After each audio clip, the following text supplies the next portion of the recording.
Oh, what we're seeing is additional repeated layoffs. You know, we've seen something like 63 million aggregate jobless claims since the beginning of the crisis. And we've seen 7.4 million of those claims since the PPP effectively ended at the end of July, when the money was pretty much spent. That's a lot. That's a lot of jobless claims. At the when you start to funnel that back into the economy, you're talking about a major crimp in consumer and household spending and household income, and this is going to have a continued ongoing effect for a long time. So the idea that these continued, that these 63 million layoffs have all been the same or all been distinct people is crazy. It's obvious people being reemployed and then relaid off. Steve, what would you say in terms of all of these different anecdotes and narratives that we're getting from the labor market? Why is it that jobless claims remain stubbornly high, but the monthly jobs data, especially the unemployment rate, moving in the right direction?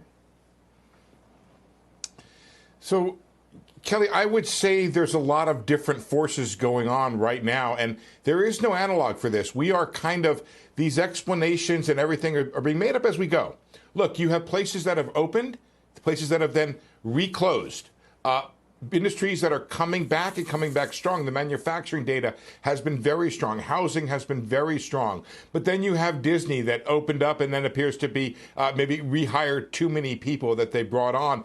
There's an adjustment going on in this economy right now, Kelly, that is profound. Yeah. And it's hard to overstate how profound that is right now in terms of we have to right-size certain industries in ways that will be wrenching, and other industries have to grow in order to take that place. And how it all shakes out, we're watching this in real time, an historic restructuring of the economy.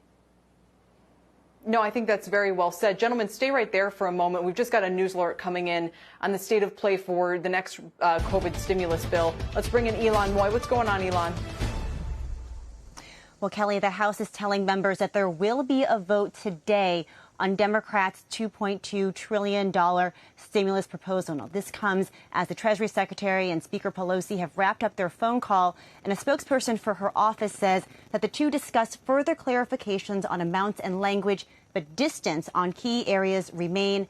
He says their conversation will continue this afternoon, so they will keep talking, but it's not a good sign that the House is now scheduling this vote on the Democrats' bill, a move that they said they would only take if a deal did not seem imminent. Back over to you. Yep, and the market, as you might expect, is down on this news by about 70 points. We've given up all of the gains that we saw earlier. Dan, what would you say the significance is for the labor market if there's not another stimulus bill this year? So these, the key here is, are you going to experience a spiral effect? You have the withdrawal of the PPP benefits. You've got obviously the cutback in the federal unemployment insurance supplement. Those all funnel into demand at the end of the day. Those will cause other businesses to fail or to cut back employment, and that will then cause further layoffs and then further income cuts. So if the federal government doesn't step up and plug the gap, we're just going to have a significant collapse in aggregate demand. The other problem, and I think it was raised earlier in this piece, Challenger came out this morning with 118,000 job cuts announced by big businesses in September.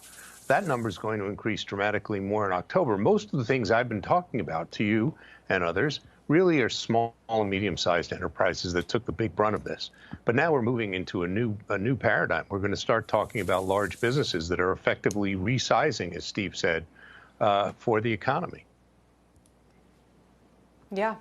No, I think Kelly, resizing is absolutely the apt way to put it. Quick last word, Steve.